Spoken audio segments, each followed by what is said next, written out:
donc voilà, donc là on est 93, on va être limité à 100 parce que voilà, c'est Zoom. Donc ceux qui arriveront après, bah, si vous entendez parler qu'ils n'ont pas pu rentrer ou qu'ils vous envoient un SMS, dites-leur qu'on est désolé et qu'on va mettre tout en replay. Et donc comme ça, vous pourrez partager le lien à ceux qui n'ont pas pu venir. Donc ça, c'est une chose. Une deuxième chose, c'est qu'il va y avoir plein d'autres rencontres comme celle-ci. Donc voilà, donc on aura Patrick avec ses lunettes. se rencontrer. On a 1 heure et on veut présenter les différents chantiers, le projet. Et ensuite, il va y avoir un temps de collectif, d'échange. Donc, en fait, c'est un temps très court. C'est moi qui vais faire le maître de cérémonie, donc je vais être très, très directif. Donc, j'en vois qui sont...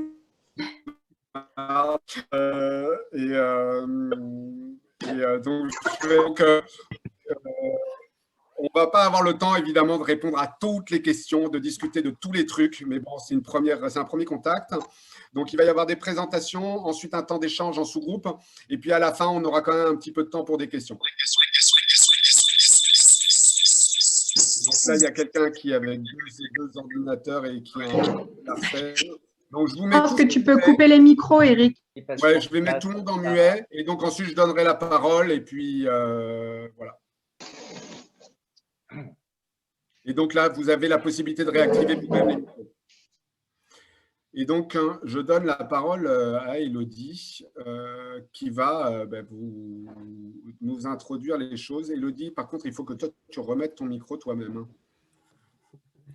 Merci, Eric. Donc, je te donne la parole. Ok, ben, on est 100, donc je suis désolée pour ceux qui seront en replay. Donc, bonjour tout le monde, j'espère que vous m'entendez bien et que la connexion est bonne. On est très heureux de vous accueillir pour cette première réunion participative de l'UPI. Donc, je vais vous présenter, donc je suis Élodie Garamond et j'ai eu la chance d'avoir été choisie comme présidente par un groupe formidable que j'adore, de cette énergie et de cette initiative collective de l'UPI qu'on va vous présenter. Donc, il y a les vice-présidents que vous verrez qui sont Véronique et Patrick. Alors moi, je ne vois plus personne sur les écrans. Je ne sais pas comment... J'ai perdu à peu près toute l'équipe. Ensuite, il y a Nathalie, Eric, Marion qui s'occupent de toute le secrétariat, le site, l'organisation des événements. Céline qui est, alors moi, en haut à gauche chez moi, et qui s'occupe de toute la trésorerie, des inscriptions, des assurances. Et Cyril qui est... je ne te vois plus, je ne sais pas sur quel écran tu es, qui s'occupe de tout le réseau des ambassadeurs, et Florence qui n'est pas encore connectée et qui s'occupe, elle, d'Indra, dont on vous parlera peut-être à la fin. Donc moi, je voulais juste vous dire très rapidement que l'UPI, c'est une initiative collective parce que, comme vous le savez tous, quand on a été fermé au mois de septembre, il y a eu plein d'initiatives individuelles qui se sont réunies. À la fois des initiatives médiatiques, des initiatives juridiques, légales, des initiatives événementielles. Et on s'est tous rendu compte qu'en fait, on était plus forts ensemble et que même si chacun avait ses particularités, ses modes d'enseignement, ses formats de studio, si on était prof, formateur ou studio, finalement, on avait tous les mêmes problématiques, c'est qu'on a dû arrêter de travailler, tous du jour au lendemain, et on a tous eu un grand sentiment d'injustice. Et c'est un peu cette injustice qui nous a réunis en disant, mais nous, on est là pour faire du bien aux gens, alors peut-être que si on s'unit tous ensemble, on va réussir à continuer à travailler. Et puis, il y a eu cette initiative donc, de Save My Yoga, qui a donné lieu à un festival qui était incroyable, puisque c'était vraiment une première au monde, on a vérifié, de faire un festival en ligne avec 40 studios de yoga. Il y en a même eu finalement 60 qui ont participé, donc c'était assez incroyable. Et puis, en discutant avec certains d'entre vous, on s'est rendu compte qu'il y avait peut-être besoin de formaliser un peu plus les choses sur plusieurs niveaux. À la fois parce qu'évidemment, on se demande tous quand on va pouvoir ouvrir et comment on va pouvoir être aidé, dans quel schéma sanitaire et on va être autorisé à rouvrir, comment est-ce qu'on va être accompagné sur les aides.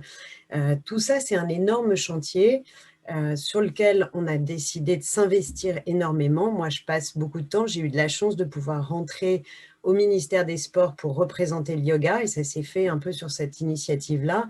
Et donc, comme beaucoup le savent, j'essaye de transmettre les informations, mais tout le groupe, on essaye collectivement de réunir des informations pour vous aider à accéder aux aides, pour vous aider à anticiper une réouverture dont on sait qu'elle va être compliquée pour tout le monde, et pas que pour les studios, évidemment, c'est compliqué aussi pour les profs, pour les formateurs, parce qu'on se pose tous beaucoup de questions, et nous, on a envie de vous aider. Alors, il y avait cette première partie, et puis petit à petit, en réfléchissant, on s'est dit que peut-être on aurait besoin d'être représenté. Et on sait qu'il y a déjà beaucoup de représentations, on est ici pour prendre la place de personne, mais c'est vrai qu'il y avait un peu un vide pour fédérer toutes les écoles ensemble. Ce qu'on ne veut pas, c'est être l'association des studios ou l'association parisienne.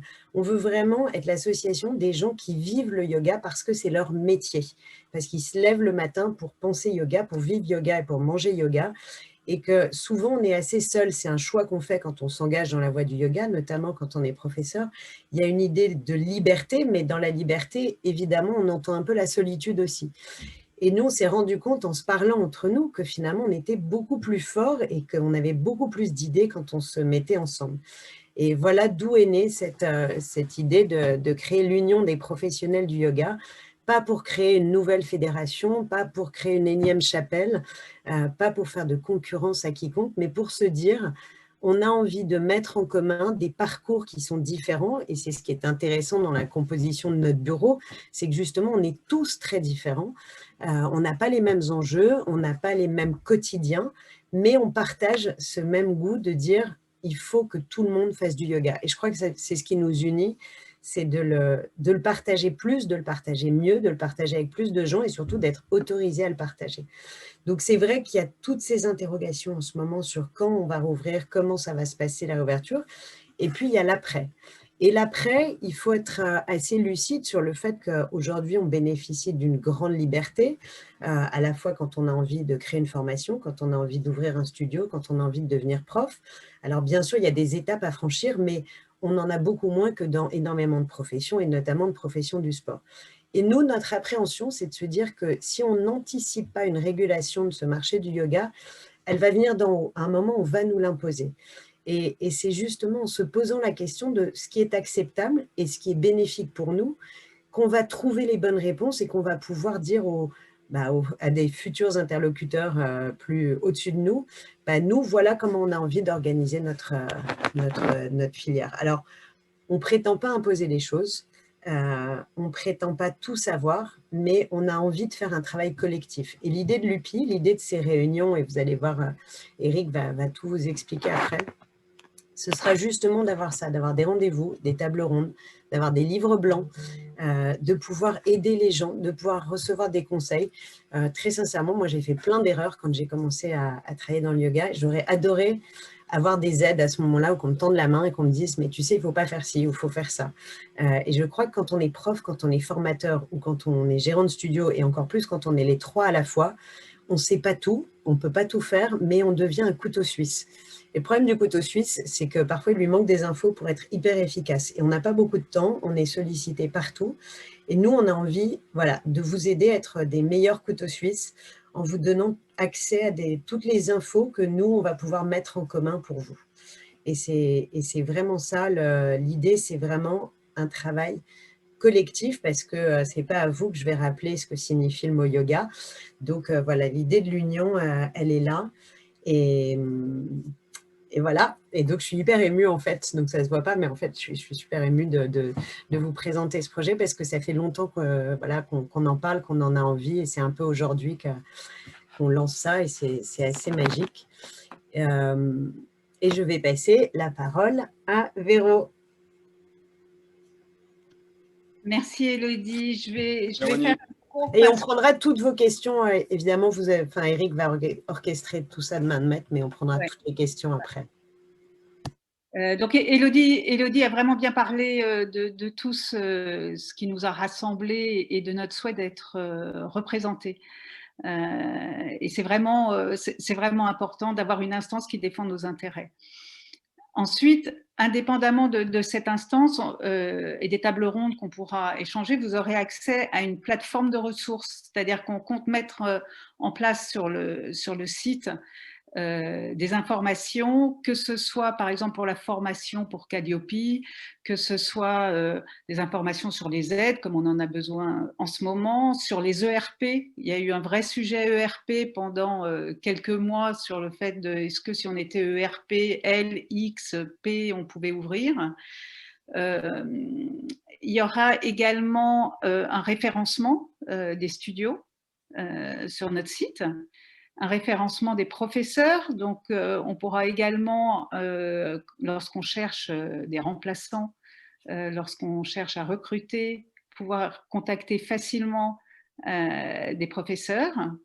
Voilà, donc il y a un ensemble de choses et avec vos idées aussi, on complétera tout ce que vous nous direz, soit dans les questions, soit dans les propositions de table ronde.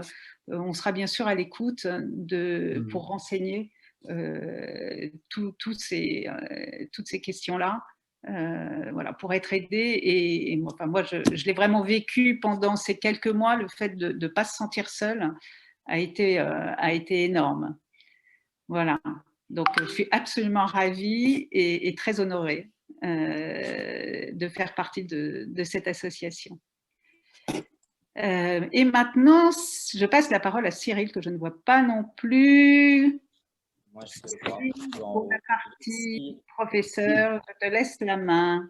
Merci. Je vais être aussi synthétique, hein, Eric, au niveau du temps. Je vois le temps passer pour qu'on ait… donc, pour les avantages des professeurs de yoga, c'est ce que disait Élodie, hein. On est parfois assez isolé en professeur indépendant, on recherche des informations. Donc, il y aura des livrets blancs qui vont permettre effectivement d'avoir des informations communes, hein, qui peut être par exemple comment organiser une retraite de yoga, ce qui est légal, ce qui n'est pas légal, créer sa propre formation de yoga. Il y aura effectivement, comme disait Véronique, un référencement, un annuaire national pour nous permettre d'être référencé et d'avoir, si on a besoin, un studio yoga qui recherche un professeur ou aussi auprès des élèves qui pourront trouver un professeur dans sa région. Participer à des tables rondes, donc ça je crois qu'on va en parler un petit peu plus tard par rapport à ça. Une base de données aussi avec des informations juridiques, économiques et fiscales, donc les derniers décrets qui peuvent être posés, donc d'avoir ces informations, des tarifs négociés également auprès de d'autres fournisseurs. Donc là actuellement il y a Shinmundra, aussi ça peut être sur des entrées de festivals, donc tout ça c'est en cours de travail, vous découvrirez ces informations. Des ambassadeurs qui sont posés sur plusieurs villes, donc là actuellement on a Nice, il y a Lyon, la Bretagne, Marseille, Toulouse, Bordeaux, Lille, aussi en Suisse à Genève, pour que les professeurs puissent avoir aussi un contact direct, et une assurance RCP Pro, donc totalement vraiment adaptée aux professionnels du yoga, donc qui est actuellement en cours de négociation.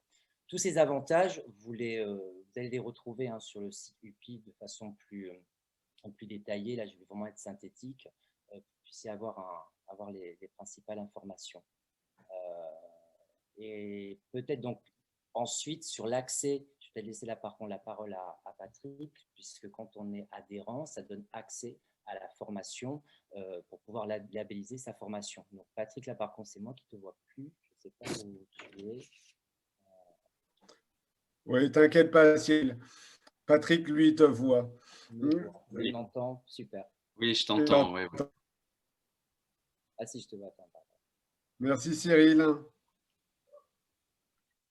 Merci, Patrick, à toi. Merci beaucoup. Eh ben, je vais reprendre le début de la présentation d'Élodie sur la représentativité et sur le fait qu'actuellement, il n'existe aucune réglementation et aucune législation concernant la profession de professeur de yoga.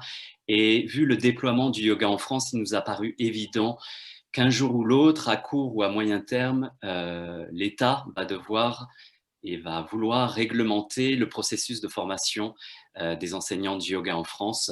Et si l'UPI est suffisamment représentatif, il pourra s'asseoir à la table de l'élaboration de ces diplômes comme il a été fait notamment pour la danse et la musique, des diplômes d'État. Un jour ou l'autre, peut-être, il nous sera imposé ce diplôme d'État. Et donc, si l'UPI est suffisamment représentatif, on pourra représenter, discuter et parler au nom des professeurs et de la spécificité de l'enseignement du yoga.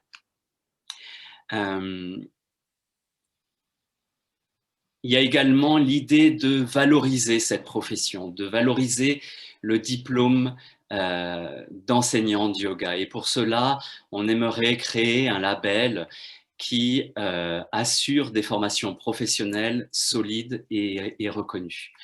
On aimerait qu'on soit également une sorte de repère pour des pratiquants, des élèves qui désireraient se former à l'enseignement du yoga et qui sont un peu perdus dans la pléthore des propositions actuellement sur le marché. On aimerait également que les formations qui sont éligibles puissent être un peu plus visibles et un peu plus reconnues.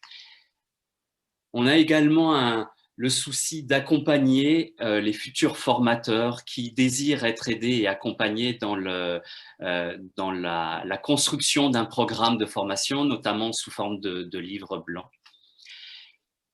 Alors, comment on peut obtenir cette labellisation et comment pour l'instant, on a mis en place le processus. Quand vous êtes adhérent, vous avez accès à un onglet labellisation et vous tombez sur un référentiel de compétences qui est une sorte de charte de qualité, on va dire, ou une charte de bonne pratique qui nous a semblé essentielle sur la transmission du yoga et sur des éléments que doivent intégrer un formateur de yoga. Et je suis sûr qu'en le lisant, ceux qui sont intéressés, vous serez tous d'accord avec ce référentiel de compétences. Et c'est en quelque sorte une charte morale de bonne pratique entre nous. Puis, vous avez accès au dossier de candidature qui est sous forme d'un dossier pédagogique. Alors, pour les formations initiales, nous vous proposons un ensemble de modules qui nous semblent indispensables aux formations initiales. Hein, pareil, vous vous y reconnaîtrez tous entre l'anatomie, la philosophie, etc., etc. Et cela assurera un tronc commun à toutes les formations. Puis, une fois que vous aurez rempli ce dossier, vous nous le renvoyez, vous renvoyez le dossier au collège de formation et au collège de labellisation. Et le collège de labellisation va se donner à peu près 40 jours, 45 jours pour observer et étudier votre dossier. Et en fait, cette observation et cette étude du dossier n'est pas là pour sanctionner, mais pour accompagner. Et pendant ce laps de temps, on va se permettre de vous contacter pour éventuellement vous poser des questions sur des précisions qu'on n'arrive pas à avoir sur votre dossier, des choses à éclaircir, de façon à ce qu'on ait une vue cohérente de votre programme de formation. L'idée n'est pas, encore une fois, de sanctionner, mais de vous accompagner et éventuellement de révéler des choses qui ne nous semblent pas cohérentes entre le mode d'évaluation des stagiaires et le temps de la formation, enfin, voilà, un certain nombre de choses comme ça. On n'impose pas un standard. Alors, il est vrai qu'en France, il n'existe pas grand-chose. Il existe Yoga Alliance et on ne veut pas venir en concurrence du tout avec Yoga Alliance. Mais Yoga Alliance impose un standard. On ne va pas imposer un standard aux formations parce que notre idée est de fédérer tous les yogas, de fédérer toutes les formes de yoga. Et on ne va pas imposer un standard de tant d'heures avec ceci, tant d'heures avec cela, tant d'heures avec ceci ou cela. Mais notre regard va se porter sur la cohérence du programme et sur les objectifs de votre formation et la méthode pour arriver à ces objectifs. Et alors, l'équipe de labellisation, l'équipe de formation Elle est constituée d'un certain nombre de professeurs qui ont été élèves, professeurs, formateurs, qui ont un chemin très divers, très différent, qui se sont nourris de leur formation eux-mêmes et qui continuent à se former, qui ont créé des programmes de formation, qui ont animé ces programmes de formation et qui ont fait des erreurs, qui ont eu des succès, qui ont une expérience qu'ils veulent mettre en commun pour aider et valoriser les formations en France. Il y a vraiment cette idée de fédérer, valoriser, aider pour une meilleure qualité. On ne pense pas que la qualité soit sanctionnée, les formations qui nous paraîtraient un peu légères, mais de rendre plus fortes ces formations si on peut le faire ainsi. Alors, les avantages de... Ouais. Pardon. Ouais, non, vas-y. Pardon, Patrick. J'ai encore une minute, excuse-moi, Eric. Oui. Les avantages de la formation, c'est appartenir à devenir une formation, un label reconnu, participer à un nouveau repère français,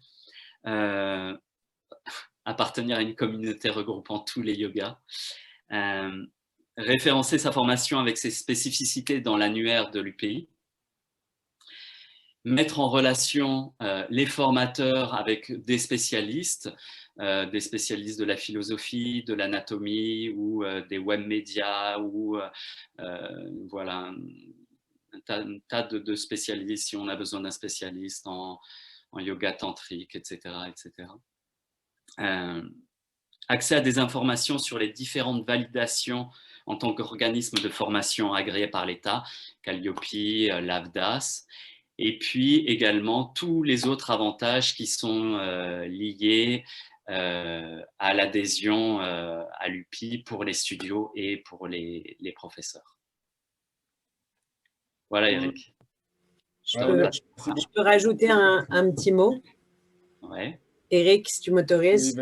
Oui, merci, Patrick. Et ce que je voudrais surtout valoriser l'idée qu'on est une association et qu'à travers ce label, mais surtout à travers cette association, on ne cherche pas à gagner de l'argent, on ne cherche pas à juger, on ne cherche pas à gagner des parts de marché, on cherche à aider à développer un yoga de qualité. Et peut-être qu'on l'a pas dit, mais il y a quelque chose de très généreux dans l'initiative collective parce que c'est beaucoup de temps qu'on a tous envie de donner, qu'on n'a pas forcément de disponible, mais parce qu'on y croit, on croit vraiment à ce projet, on croit vraiment que tous ensemble, on est plus fort, qu'on ne va pas vous rajouter des dossiers, vous rajouter du travail. On ne veut pas vous faire perdre du temps, on veut vous en faire gagner. Calliope, s'il y a un exemple à donner, pour ceux d'entre vous qui ont commencé à mettre les mains dans Calliope pour faire agréer des formations, Calliope, c'est 3 mois de travail à temps plein. Alors, je ne sais pas qui d'entre vous a 3 mois à passer sur des dossiers administratifs, mais donc nous, on veut vous pré-mâcher tout ce qu'on va pouvoir vous pré-mâcher, ça et plein d'autres choses. On parlait des aides tout à l'heure pour comment accéder à toutes les aides dont on a besoin. Évidemment, là, c'est ponctuel, mais on sait très bien que dans le temps, ça va perdurer. Et puis, il y en aura d'autres. Et puis, on va essayer aussi de mobiliser d'autres organismes, peut-être la région, les régions, peut-être les départements. Essayer que chacun s'investisse dans le yoga et vous aider à accéder peut-être à plein de ressources d'information, de ressources financières ou de ressources technologiques auxquelles vous ne pensez pas avoir droit ou auxquelles vous ne pensez pas avoir accès parce que vous avez fait ce choix d'être des travailleurs auto-entrepreneurs ou d'avoir monté vos studios. Et quel que soit votre choix d'engagement dans le yoga, nous, on pense qu'on va s'entraider tous ensemble. Mais si vous avez des envies de participer à ce label, si vous avez envie de participer à des formations, si vous avez envie de participer à des tables rondes, à des livres blancs, on fait un vrai appel à la collectivité. On ne va pas garder notre précaré à nos 8, on va le partager. Et c'est aussi le sens de tout ce message. Et tout le travail qu'a fait cette équipe labellisation, alors je suis d'autant plus à l'aise pour le dire que je n'y ai pas participé du tout, j'avoue, mais le travail qu'ont fait toute l'équipe, Patrick, Céline, Marion, Véronique, c'est déjà un boulot énorme et vous le verrez quand vous découvrirez le dossier qu'ils ont pondu. Pour ceux d'entre vous qui ont envie de faire des formations ou de changer votre format ou d'aller plus loin ou peut-être de passer un 300 heures, mais vous allez gagner un temps, c'est incroyable ce qu'ils ont déjà fait, juste en se disant, OK, on se met à 4 et on se penche la tête dessus. Et c'est ça le sens de l'UPI, c'est quel que soit le sujet, on a envie de faire des travaux collectif pour vous aider à gagner du temps et avoir plus de temps pour votre enseignement ou pour votre pratique personnelle même. Que ce ne soit pas toujours à votre détriment, que vous essayez de faire les choses en avant parce qu'on a besoin de manger, qu'il faut travailler. Donc c'est aussi vous faire gagner du temps pour vous. Voilà, je voulais juste rajouter ça. Je me tais cette fois, c'est sûr. Super. Non, c'est cool, c'est important, Élodie. Bon, voilà, donc ça, c'est la présentation. Évidemment, en un quart d'heure, vous n'avez pas tous les détails de tout ce qui a déjà été échangé, mais ça donne un petit avant-goût. Et donc, ce que Élodie et Patrick là, viennent de dire aussi, hein, c'est comment on n'a pas les réponses de tout, et vous avez plein de ressources, et donc c'est comment est-ce qu'on va organiser des temps où, au cours desquels chacun d'entre nous, on peut venir avec nos problèmes, avec nos difficultés, avec nos questions, et on peut s'entraider, quoi. Et donc, pour avoir un petit goût de ce à quoi ça peut ressembler, ces rencontres, ben, on va se prendre un temps où on va travailler en petits sous-groupes avec Zoom, avec tout le côté positif de Zoom, qui est que je peux faire du directif et vous envoyer automatiquement dans des sous-groupes et décider quand est-ce que ça commence et quand est-ce que ça finit. Mais évidemment, il y a toutes les limites de Zoom, quoi, hein. Donc, il va falloir être plein comment dire, il va falloir être sympa, ça va évidemment être frustrant et tout ce qu'on veut. Alors, on va travailler avec en 4 sous-groupes. Il va y avoir 4 thèmes. Les 4 thèmes, je vous les mets dans la discussion. Il va y avoir un thème, c'est comment développer notre résilience et aider nos élèves à faire preuve de résilience. En tant que prof, en tant que responsable de centre, comment est-ce que j'aide nos élèves à faire face aux épreuves, aux difficultés qu'ils rencontrent aujourd'hui, mais qu'ils rencontreront demain.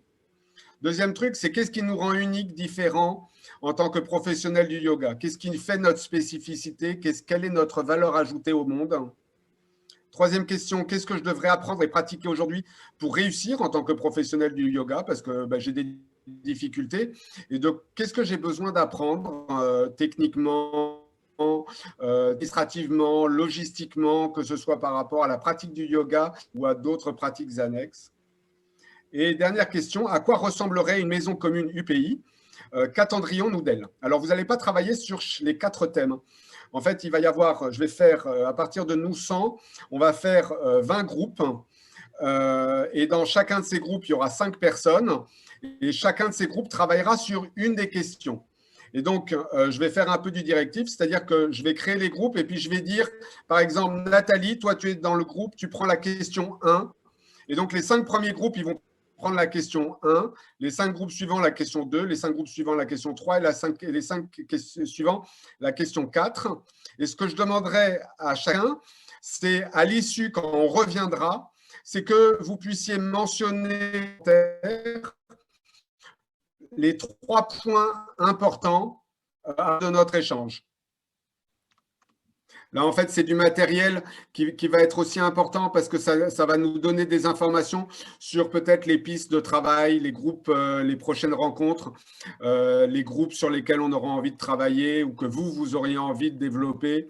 Donc c'est tout du matériel qui va être important pour les semaines à venir, quoi, en fait, hein.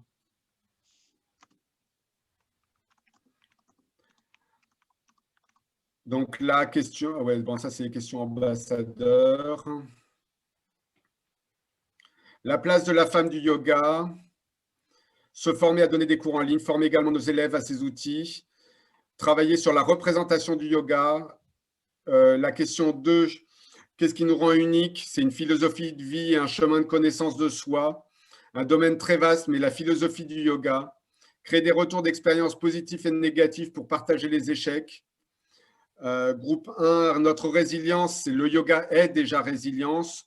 Question 2, partager comment le yoga nous traverse. Ça, c'est sur ce qui nous rend unique. Le groupe 1, résilience. Les élèves qui ont suivi des cours en ligne sont devenus de plus en plus autonomes. La question résilience, résistance, colère, l'acceptation pour apprendre plus sur soi-même. Question 2, sur qu'est-ce qui nous rend unique, l'accompagnement holistique de la personne. Sur qu'est-ce que je dois apprendre, la com, les réseaux sociaux, les supports de législation, le statut d'auto-entrepreneur. Notre résilience, apporter du calme, consolider les liens, être dans l'action. L'autonomie, la précision, adaptabilité, solidarité. Sur ce qui nous rend unique, notre parcours de vie avec nos réussites et nos échecs. Sur la maison commune UPI, créer des rencontres pour des personnes de catégories des catégories professionnelles de la société. Déléguer un attaché de presse pour la promotion des valeurs du yoga. Pour le 3, qu'est-ce que je dois apprendre comme cours en ligne et la manière d'enseigner en ligne. Compétences techniques, asana, mythe, philo, méditation, compétences entrepreneuriales, marketing, communication, cours en ligne. Le 1, notre résilience, un regard neuf et positif, ce qui nous rend unique, un métier passion. La maison UPI, travailler sur les infos légales et administratives. Qu'est-ce qui nous rend unique? Des professionnels qui viennent de métiers stressants et ont opéré une reconversion. Aider les gens, bienveillance et partage. Ok, bon, écoutez, de toute manière, voilà, c'est merveilleux. Déjà là, il y a question 2, soft skills, question 4, accompagnement juridique. Donc là, c'est plein de matos importants. On va faire la synthèse de tout ça. Et je pense que c'est important qu'on se prenne encore les 5 dernières minutes pour des questions. De toute manière, toutes ces informations, on va les garder, on va les réorganiser, on vous les envoie. Si vous ne les recevez pas parce que pour une raison X ou Y, vous nous envoyez un email et vous nous dites envoyez-nous envoyez-moi les infos s'il vous plaît. Et donc, je laisse la place peut-être à 1 ou 2 ou 3 questions que vous auriez envie de poser à Élodie, Véronique, l'équipe. Laurence a levé la main. Laurence Tricot. Laurence, vas-y Laurence. Oui, bonjour. Moi, j'avais une question. Je fais déjà partie de 2 fédérations. Je suis aussi membre du syndicat national des professeurs de yoga. Par exemple, moi, je fais partie de la FIDI, qui est une fédération qui regroupe des gens qui ont fait des écoles différentes. J'ai entendu que vous ne souhaitiez pas rajouter une structure aux structures très nombreuses existantes. En même temps, ça donne quand même un peu cette impression que ça se rajoute.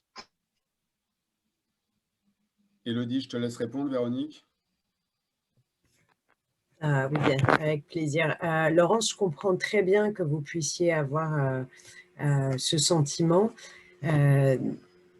Peut-être que vous avez trouvé au sein des fédérations auxquelles vous appartenez toutes les réponses à vos questions pendant cette période de fermeture et sur tout le long de votre parcours de yogi. Et franchement, tant mieux, parce que justement, on ne vient pas pour se mettre en compétition ou essayer de comparer ce qu'on fait de bien et ce que font les autres. Nous, on a mis en commun nos expériences qui étaient tous des parcours différents, à la fois formateurs, profs ou studio. Et nous, on s'est rendu... Ah, je vous ai perdu. Laurence, elle est là? Oui, elle est là, t'inquiète. Pardon. Et nous, on s'est rendu compte qu'on ne trouvait pas des réponses à nos questions et qu'on n'avait pas les aides dont on avait besoin. Donc, on a voulu mettre en commun nos compétences, nos intelligences, nos ressources, nos réseaux, nos forces pour nous aider et pouvoir aider le plus de personnes possible. Mais après, évidemment, personne n'est obligé d'adhérer. Personne n'est obligé de demander le label s'il est formateur. Personne n'est obligé de devenir adhérent de l'UPI s'il est prof. C'est simplement si vous en avez besoin. On met en commun des compétences, des informations, des accès à des ressources pour vous permettre de gagner du temps, d'avoir des assurances qui soient adaptées, d'avoir des tarifs négociés qui soient adaptés, d'avoir des aides fiscales ou des aides voilà, juridiques, économiques ou administratives pour vous faire gagner du temps. Mais bien sûr que si vous n'en avez pas besoin, parce qu'aujourd'hui, vous considérez que les fédérations auxquelles vous appartenez vous donnent à vous ces réponses-là, mais tant mieux. Et on l'a dit, et sincèrement, la démarche, elle a été très claire. dès le départ, on a contacté les fédérations existantes, on a travaillé avec la fédération Iyengar, on a travaillé avec la fédération Kundalini, on a travaillé avec la fédération de Hatha. Donc, on n'a pas voulu faire des chapelles et au contraire, on a dit à tout le monde, on n'est pas dogmatique, on n'est pas doctrinaire, on ne cherche pas à promouvoir une forme de yoga particulièrement, on cherche à promouvoir une profession qui a des aspérités particulières, puisque indépendant, puisque on n'appartient ni à la culture, ni au sport, on est au milieu de nulle part, et sincèrement, en septembre, on était dans la pampa au moment où on a fermé, et si on n'avait pas poussé la porte avec le pied, le coude et la main du ministère des Sports, on n'aurait jamais eu des informations, on n'aurait jamais été dans la table de négociation du ministère des Sports, et on se serait fait imposer des protocoles sanitaires de réouverture qui ne nous convenaient pas. Donc, on a réussi à pousser ça parce qu'on était une activité physique, mais en même temps, on nous disait « Ah ben oui, mais on est une activité culturelle ». Et quand on contactait la culture, ils nous disaient « Ah non, vous êtes une activité physique ». Donc, personne ne voulait de nous. Donc, à un moment, moi, ça me va très bien, sincèrement, et c'est ce que j'ai dit aux autres représentants des fédérations, en disant « Mais je vous laisse la place, il n'y a aucun problème. Si vous pouvez nous défendre et aller vous battre dans tous les ministères concernés ou dans tous les organismes concernés pour qu'on ait des droits, pour qu'on soit reconnus. Pourquoi est-ce que la danse, ils sont restés ouverts pendant tout ce temps-là? Pourquoi est-ce que le tai chi et les arts martiaux, ils sont restés ouverts? Pourquoi est-ce que nous, on n'est pas restés ouverts? Vous savez pourquoi? Parce qu'on était assimilés au sport de combat, au sport de contact, au sport ceci, au sport cela. Et c'est pas vrai. Donc, cette voix-là, il faut la faire entendre. Moi, je m'en fous, honnêtement. J'ai plein de choses à faire dans ma vie. Si je m'engage dans ce combat, si je prends ce temps, c'est parce que je suis persuadée qu'on en a besoin les uns et les autres. C'est parce que je suis persuadée que plus unis, on est plus fort. Mais je ne cherche pas à faire de la compétition à personne et aucun de nous dans l'UPI, et j'espère aucun de vous, parce que ce n'est pas à nous, ça ne nous appartient pas. Ça nous appartient tous ensemble. C'est une union. C'est pas, on n'a pas on n'a pas la main mise sur le yoga, on va pas dire que maintenant les autres fédérations ne comptent plus. C'est pas ce qu'on cherche à dire. On cherche juste à dire que si, voilà, Johanna, Vanessa, Véro, Léontine, Céline, Véronique, si tout le monde s'y met pour donner ses aides, pour aider le collectif, on va progresser plus vite, on va pouvoir partager mieux le yoga, on va pouvoir le partager plus, et surtout, déjà, on va pouvoir recommencer à travailler. Voilà, c'est juste ça ce qu'on dit. Merci, Elodie. Johanna. Merci. Enfin, moi, je voulais pas du tout faire… Laurence, on va juste prendre une deuxième question parce que là, comme on est à 59, Johanna, tu avais levé le doigt en deuxième, donc va pour toi et puis après on s'arrêtera, je pense. Oui, merci. Bonjour à tout le monde. J'avais juste une question sur, j'ai compris qu'il y avait l'adhésion pour pouvoir aider, mais en pratique, est-ce qu'on peut vous aider d'une autre façon et de quelle façon?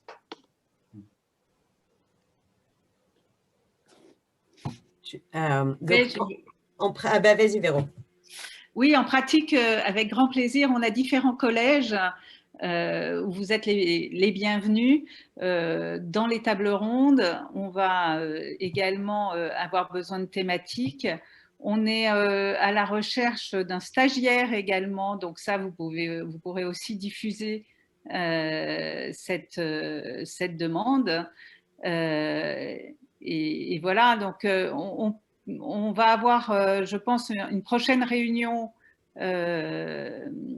assez régulièrement pour tout ce qui est table ronde. Et si vous voulez devenir un membre plus actif, effectivement, ça sera tout à fait possible. Merci beaucoup. Alors, okay. je vois qu'il y a une question sur les différences des deux types d'adhésion entre professeurs et entreprises. En fait, une fois que vous êtes adhérent, que vous soyez prof ou entreprise, vous avez pris une adhésion, vous avez accès à certaines informations qui sont des espaces fermés sur le site. Donc voilà, ce ne sont pas les mêmes informations. Vous allez avoir également accès à des assurances négociées. Vous allez avoir accès, on progresse au fil de l'eau, on va entre guillemets remplir le panier au fil de l'eau. Et donc évidemment, ce ne seront pas les mêmes sujets. Et il y aura des thématiques qui vont intéresser des profs, d'autres qui vont intéresser plus particulièrement des formateurs ou des studios. Donc on ne va pas chercher à… Tout n'intéressera pas tout le monde, mais on va chercher à répondre à tout le monde. Merci Elodie. On a encore d'autres questions qui n'ont pas été prises. N'hésitez pas à nous les envoyer. Celles qui sont là dans les commentaires, peut-être qu'on va essayer d'y répondre dans une prochaine newsletter ou un truc comme ça, Élodie. Hein. Eric, il y a une question importante, je vois, de Anne-Lise, pardon, parce qu'elle est, enfin, il y a plein de questions que je ne vois pas ici qui me semblent importantes, mais Oui. est-ce qu'on a une volonté proactive que le yoga soit représenté par le ministère des Sports? Non.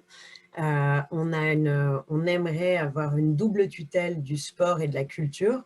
Je pense qu'on a besoin d'exister plus massivement avant de pouvoir être entendu auprès de ces organismes. Aujourd'hui, on a cette chance, entre guillemets, d'avoir pu rentrer à la table des discussions du ministère des Sports en tant qu'activité physique. Et on ne faisait pas partie, le yoga n'avait jamais été représenté dans aucun groupe de travail ou table de discussion au ministère des Sports.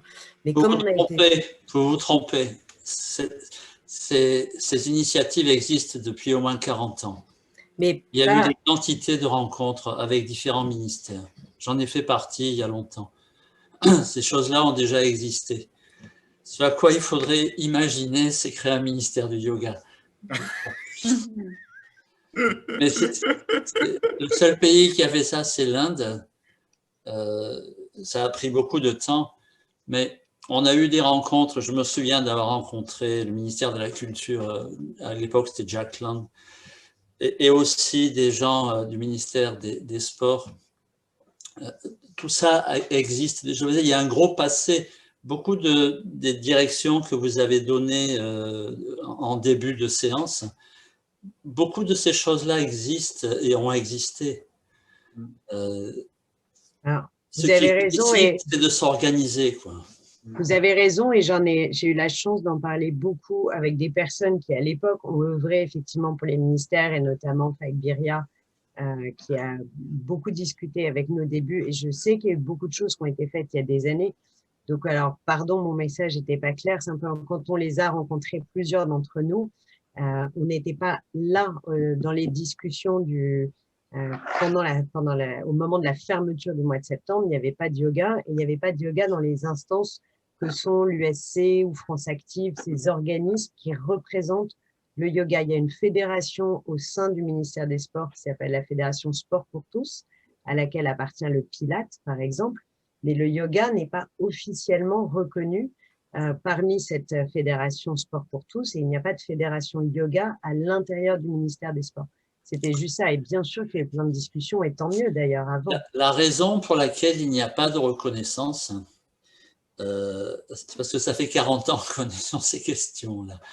La raison pour laquelle il n'y a pas de reconnaissance, c'est que ce qui est appelé yoga regroupe énormément de disciplines différentes, et il n'y a pas de définition globale qui soit mise en avant. Et ça ne rentre dans aucune catégorie administrative. Et c'est la principale raison. Parce que chaque fois qu'on a eu des rencontres avec un ministère ou un autre, on a affaire avec un haut fonctionnaire qui ne connaît rien, qui ne connaît que l'administration.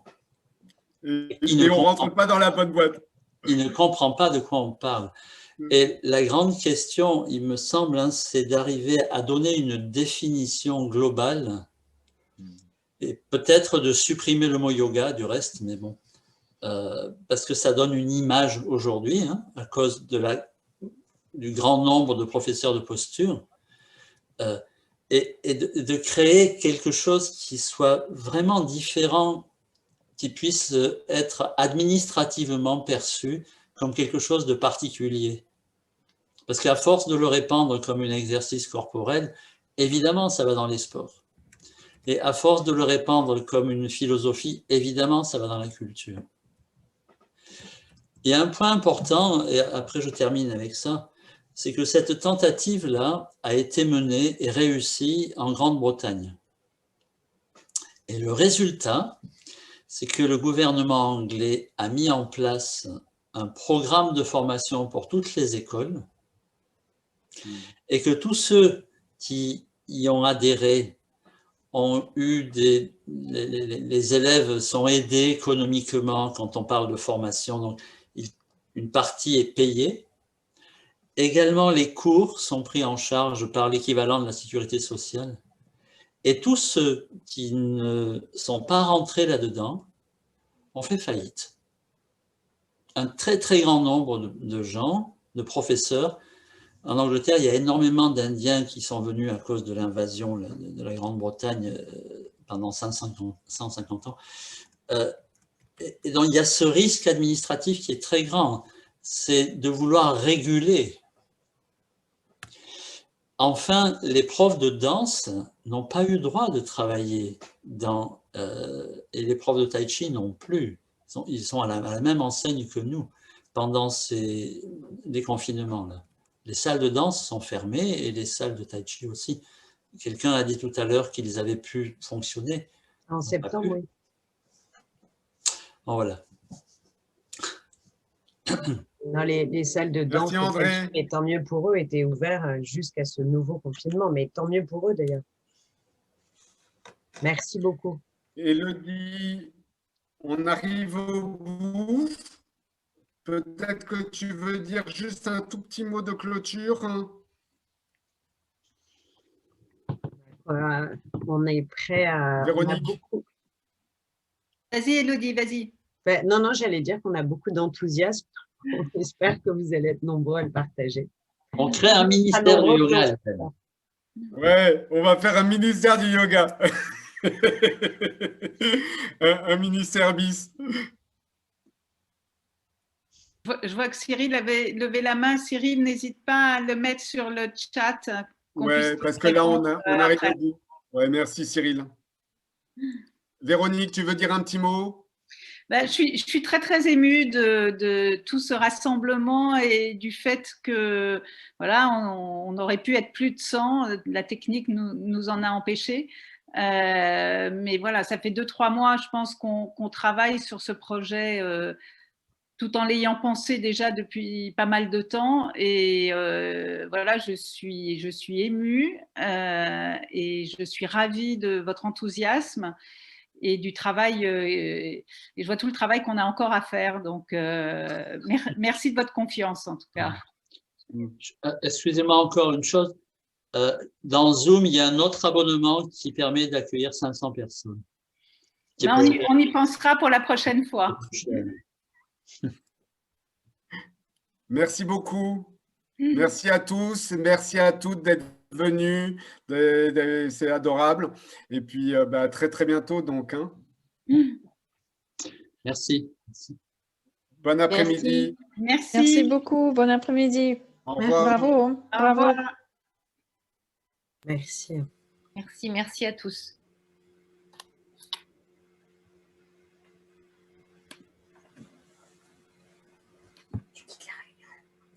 Au revoir, merci. Au revoir, merci Au revoir. Francine.